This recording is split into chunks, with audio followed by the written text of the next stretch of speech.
All right, everybody. Hi, my name is Richard.lesperance. I go by the name of my man Richard. Welcome to A Better Lifestyle. Today, I have the pleasure to have a tech founder, an investor, and also an entrepreneur. His name is John Cousins. Thank you, John, for being here. Oh, thanks, Richard. Thanks, my man, Richard.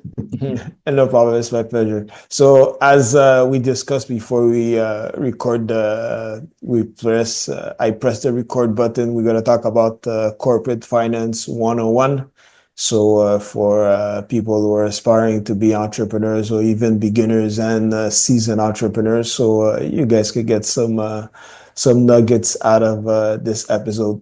So please, John, tell a little bit about yourself, and we'll get started.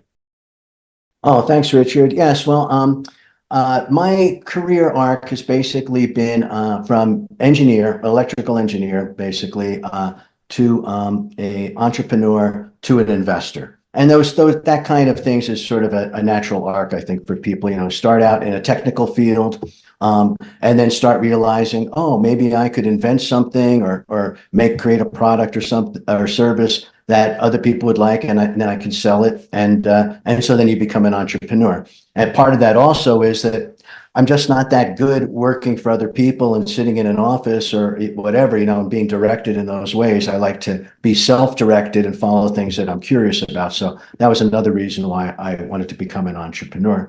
And then I became an investor from there, because as an entrepreneur, I was out there trying to raise money for my different companies and all. And I thought, it'd be nice to be on the other side of that equation, where you're investing and betting on different people and their technologies or products and services. So that's what I did. And in the meantime, as I was doing that, I also became a professor, an instructor in different university programs. And as I was doing that, I found out that, that in MBA programs and business programs, undergrad and graduate, I did, that the textbooks were like this thick, and they were filled with so much information that the students just couldn't possibly understand it all in maybe a semester type of time. So what I did was really boil that information down to just what the essences are, so the fundamentals, so that the students could really understand it and grasp the concepts and have a contextual kind of framework to put all the other different details into. So I did that, and as I was teaching in there, I started writing books, and then publishing them on Amazon, and then also making courses, recording my video lectures and all, and putting those on a platform called Udemy. And from there, I put them onto my own platform, mba-asap.com. And I have a community too, where it's peer-to-peer interaction, not just me talking to people. And so I have all these different type of platforms and properties where I teach everybody different business subjects, and it's called MBA ASAP. MBA is Master of Business Administration, so kind of scholarly stuff, but ASAP, as soon as possible, boiled down to their essence, so that people can really grasp these things and start using them right away in their life. So, why is it important for when we talk about corporate finance? Why is it important for entrepreneurs and business owners, or even if you're an investor? Why is it important to know about corporate finance? That's a great question, Richard. And how I came to it, as I was being an entrepreneur, I took two companies public onto the stock market. I've founded and developed over a dozen, probably 14, 15 companies. Some of them have failed, some of them have been successful, some of them sort of go along. But two companies I took public on the stock market. And and to understand corporate finance, to understand finance, there's two aspects to finance. First of all, there's the retrospective, looking back side of it. What have we done? And then reporting that. And that's basically accounting, and that's part of finance. And accounting is how much money, comes into a company, what the expenses are, and how much is left over at the end. And basically, we know that from our lives, right? Everybody knows something about accounting, because you get your paycheck, you have your expenses, your car payment, your rent, your food, and then hopefully there's some left over at the end of the month. And if there's not, then you're kind of in trouble, right? So we all have to balance that kind of stuff. That's called an income statement. So You need to know, find it that the end product of accounting is financial statements, the reporting of the accounting for a particular period of time. And it's all looking back, right? It's what you've done in the past, reported for that year or that quarter or whatever. And the three financial statements are an income statement, a balance sheet, and a cash flow statement. And those are the things you really need to understand and read to understand how money is flowing through a company. And money is the lifeblood of a company. If you don't understand how much money you have, how much money you're going to get, what your expenses are and how to manage those, you really don't have control over your company. So that is a huge thing for entrepreneurs to know. And also then how to talk to their accountants, how to talk to the people that are, keeping their books, the bookkeeper. So you need to know bookkeeping and accounting. And you need to know and understand financial statements. That's the retrospective part. That's like the rear view mirror where you're looking back at what you've done. And then corporate finance, the other part is the prospective part, looking forward, doing projections. How are your revenues going to grow? How are your expenses going to grow? How is your bottom line, your net income going to grow? And all those kind of things. And you need to understand how to make projections like that so you can see what you're going to do in the next year or 2 years, something like budgets, things like that. Especially if you're raising money and then you're using that money, they call it runway, right? You say if you raise $1 million and you're spending $100,000 a month, how much runway do you have? Well, 100,000 goes into a million 10 times. So you have 10 months of runway before you're going to run out of money. And you have to know how to manage that and to keep all those things under control. Maybe you want to reduce your expenses to 50,000. So you have 20 months of runway. So because it may take you that long to develop your products and services and get your customers. So you have to know how to do projections. And then the other part of doing prospective finance is, and this is the key thing that a lot of people don't understand. It's a very simple concept, but we don't think about it a lot, is the time value of money. And it's basically like a bird in the hand is worth two in the bush, that type of idea.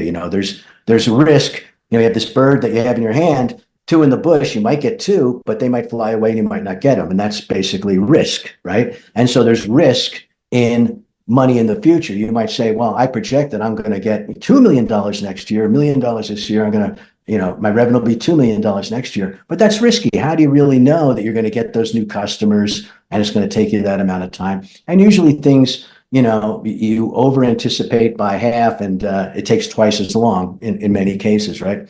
So that's the risk. So you have to figure out how to value those future income streams based on risk and the time value of money. Interest rates basically is what we use, right? If you have $1 today and you're going to get, if you put it in the bank and get 10% interest, I'm just making round numbers, then next year, at the end of the year, you'll have $1.10, right? If you put $1 million in the bank at 10% interest, you'll have $1,100,000, right? And then the next year, you won't have 1.2 million, you'll have 1.21 million because you'll also get interest on the additional money you made the year before. That's called compound interest. So you have to take compounding into effect too. And there's a very simple formula for that. And it's you multiply the number times 1 plus the interest rate, right? So say if it's 10%, it would be 1.1. If it was 5%, it would be 1.05. And you put that in parentheses. And if you want to make the value for how many years out, you use an exponent. And that's the only fancy math is, you have to use exponents, right? So if it's 2 years out, it's 1 plus the interest rate squared. If it's 3 years out that you want to see what that value is, it's 1 plus the interest rate to the third power. If it's 4 years out, 1 plus the interest rate to the fourth power. Very simple, and you can just do that in Excel or on your calculator or whatever. And so you can find out what $1 today will be worth 5 years out, right? So that's called the future value of money. Then the trick, and this is the flip that it's hard to maybe grasp at first, but it's really simple once you start doing it. Say if you have $1 5 years out, right? What is that worth today at whatever discount rate, interest rate you're going to use? Well, then you have to divide that number by 1 plus the interest rate to say 5 years out to the fifth power. So it's going to be a reduction in it. So it might be say if the interest rate was 5% and you have $1 out 5 years, it might be worth 79 cents today. I haven't done the math, but in my head, it's going to be worth less today, right? Because you're not going to get it until 5 years out. So when you're valuing a company, and this is what people do in the stock market and what investors do when they're, investing in venture capitalists do and things, they look at the projections that you're saying, and this is how the money's going to grow. This is how the expenses, this is how the revenue is going to grow, sales. This is how the expenses are going to grow. And this is how much money is going to be left over. They take that net income, that leftover line, and they pull all of those numbers in the future back to a present value and say, this is the value of this enterprise. It's an income, these are income producing assets. This is how you value a rental property. This is how you value a bond. This is how you value a company's income streams. This is how you value a stock. And you look at the 10K that's reported by that company and you say, well, I project this amount of growth in revenues, this amount of growth in expenses, this amount of growth in net income. I'm going to pull it back at this discount value, that I include all the risks I think is going to happen over the next 5 years. And it's really, we're kind of flying blind. We don't know what's going to happen over the next 5 years, right? But you have to make some quantitative estimates of that. Pull it back to today's dollars and say, okay, this company is worth $100 billion or $50 billion or $5 million, whatever it is, based on what those risks are, how you're discounting that back. Those are the key fundamentals of corporate finance. Retrospective, understanding financial statements and accounting. Prospective, understanding the time value of money and how to discount cash flows, future cash flow streams. So just to maybe clarify to make sure, because I was going to ask that question in regards to when startups, whether it's a tech company, I'm just going to take an example as a tech company. When they start their business and because you mentioned a lot of stuff there, so I just want to make sure I understand. Is it how do they value their company? And when income didn't come, like they're not generating income yet, and they put a valuation on it. How do they do it? Is it in regards to what you just said before? This is the quantitative, rational way to do it. You're going to make projections, right? Every company that is just starting out, you'll see their they'll have a slide or something in their PowerPoint presentation, right? Their slide deck and their presentation deck. And a lot of times, investors laugh because it's what they call hockey stick, like a hockey stick goes like that, right? And it's like, we're going to make no money now. And all of a sudden we're going to start making tons and tons of money in year 2, and then we're going to be, a $50 billion company by year 5, right? And everybody always has these promising projections for their company. And so, an astute investor is going to take those projections and say, well, they made these projections, but they're kind of risky. I'm going to, discount those at a 30% discount rate or a 50% discount rate or a 25% discount rate. As you see how risky, what risks, are there technical risks in these companies? Are there customer risks in these companies? And you try to put some kind of quantitative value on that as a discount rate. And so, yeah, that's how somebody would do it. Would say, okay, this is what we, this is how we're going to measure. If that's what you're thinking your income stream is, and I'm going to hold you to that, Mr. Entrepreneur, Miss Entrepreneur, as an investor, you're telling me this is going to happen. Next year, when you don't make those numbers, I'm going to ask you why, because you're taking my money, and I want to make sure you're doing what you say you're going to do and not just making wild promises that you have no real ability to fulfill. So that is the way that, yes. And a lot of time, that's the way you do it, as the mathematical, quantitative, analytical approach. On the other side of that, a lot of times people just throw around numbers and say, my company, my company is now worth, I have this idea, I'm going to build this widget and I think it's going to change the world. And I haven't got a prototype yet. I don't have a minimal viable product. I don't have any of those kind of things. But I think that my company is worth $5 million right now. And for 25 of that, for 20% of that company, right? What's 20% of 5 million? 1 million. If you invest $1 million in my new, dream enterprise, I will give you 20% ownership. And it's just a number they pulled out of the air. It's like, well, 5 million sounds like a good number. And I need to raise $1 million because that's how much I'm going to need over the next 2 years to develop this thing. So those are the numbers I'm going to come out. And then the investors will say, well, how did you come up with that number? How did you come up with that valuation? And if you don't have a quantitative way of backing up that valuation through this kind of method and say, well, I think my revenues are going to grow by this. I'm going to keep my expenses low. A lot of that money is going to fall to the bottom line. The discounted cash flow value of that income stream is $5 million.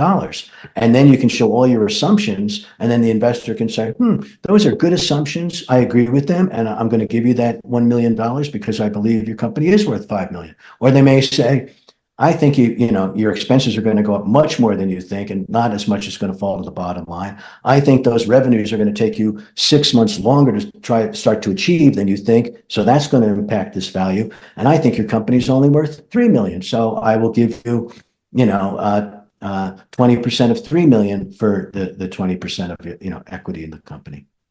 So those are the negotiations that an entrepreneur and an investor would have. And you really need to have to be a smart entrepreneur that is actually going to go and talk to smart investors, to smart money, and try to get that money. You have to have some type of underpinning, quantitative valuation of your company, and not just say, well, I thought 5 million was a good number. I thought 4 million was too little and 7 million was too much. So I just picked 5 million. That's probably not going to fly with any smart investors, So they want to know that you're a smart operator. You know what you're doing. You have numbers that we can follow and see if you're achieving them or not. And, maybe your company will really blow up and you'll do twice as much as your expected things. And that's what an investor would love. But maybe you were, overly optimistic and the money just didn't come. Customers didn't really like what I wanted or whatever. So, you really have to have something that investors can hang their hat on to evaluate your company. How did you come up with this valuation for your company? You talked about time value of money before. Also, I think you have also the net present value and the internal rate of return. Talk to us about that. Oh, excellent, Richard. Very smart question. Yeah, exactly. That's where this leads to. Right. The time value of money is basically, and we all know the time value of money from credit cards. You have an interest rate, which is usually like, over 20%. That's the time value of money. Your balance on your credit card, they're tacking on 20% or 25% a year onto that number. Or if you have the money in the bank, or if you have the money in a bond or a CD, you're getting an interest rate. A CD might be paying 5, maybe 4% now. So we all understand that time value of money going forward. It's always the trick of, if you have some future number, how do you pull that back to the present? And that's the discounting of cash flows. And it's basic algebra. If you're multiplying the number times the interest rate going forward, then if you're going to take it from the forward number to pull back, then you have to divide by that number. It's simple. So then net present value is basically that calculation.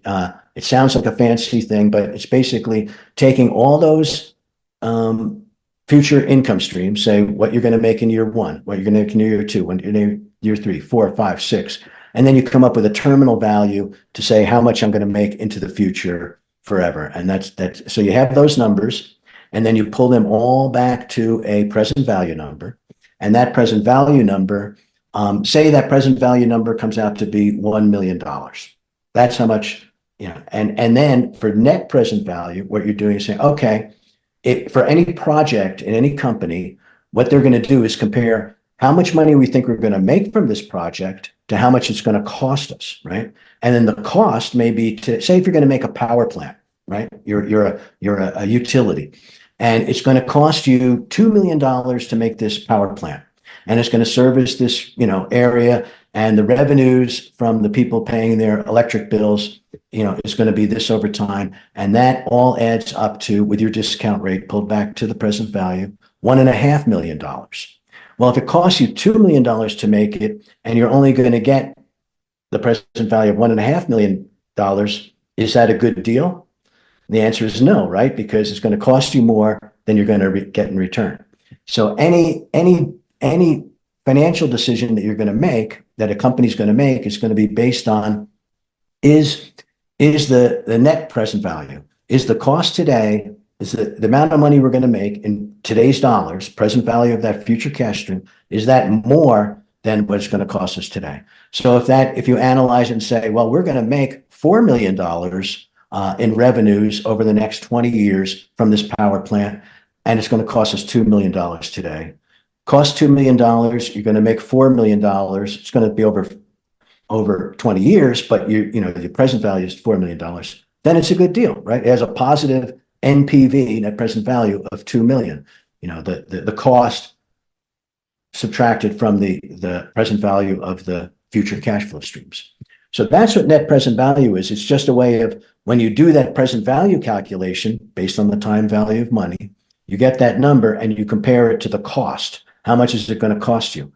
Say if you're going to buy a company, right?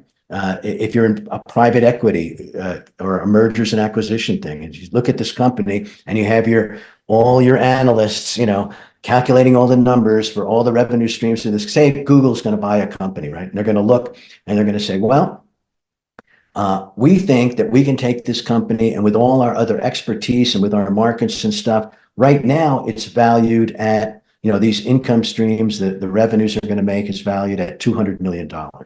But we think with our expertise, we can increase the sales of that company by double and all this stuff. So we think it's really worth $400 million that we can achieve with all our expertise. So if it's worth 200 million today, and then they may go and do a deal and say, we'll offer you 250 million. And so, wow, it's worth more.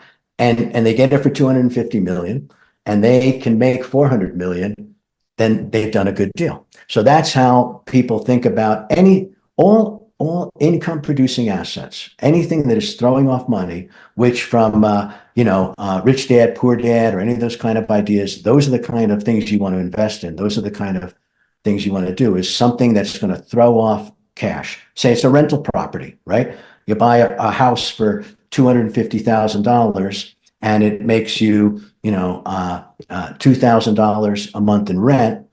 2,000 times 12 is 24,000 a year. So you're making, say if you bought it for 240,000, just to make the numbers easy, you're making 10% a year on that money, and you're getting, 24 grand a year. That's nice. That's the same thing with a company, right? A company is kind of like a rental house. You have the sales, right? And then you have the expenses, and you have that net income. That's the income statement, right? And that bottom line is how much money you make, and that's what the valuation of the company is, the future, the discounted value of those future cash flow streams. So that's what net present value is. It's just comparing the present value of the future cash flow streams to the cost. And that can be for any income producing asset you can think of: a bond, a rental property, a company, any kind of side hustle you're doing, anything, or any project within a company. Every company looks at that and says, okay, we want to do this project. Does it have a positive NPV or a negative NPV? If it has a positive NPV, we'll green light it and we'll do it. So then internal rate of return is a concept built upon net present value. And internal rate of return is the discount rate where net present value equals 0. So let that sink in for a second. It's basically, when we're talking about net present value, we're saying, okay, we have the cost of the project, and we have how much we think we're going to make in present value, present dollars. And the way that you get that is by that discount rate of those future cash flows, right? So say you're discounting them at 15%, and they come out to be $4 million, right? And you have the $2 million cost. And it's like, oh, that's a good deal from a net present value.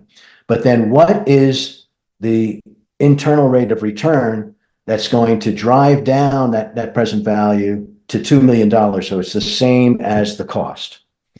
And so that is the internal rate of return. So if you were discounting them at 15%, just intuitively now, 15%, and you had $4 million in net present value and you had $2 million cost, and then you're going to reduce it down, it's probably going to be about double that discount rate, right? To drive it down to $2 million. So maybe the internal rate of return is 30%, or it might be 28.42% after you do the calculation.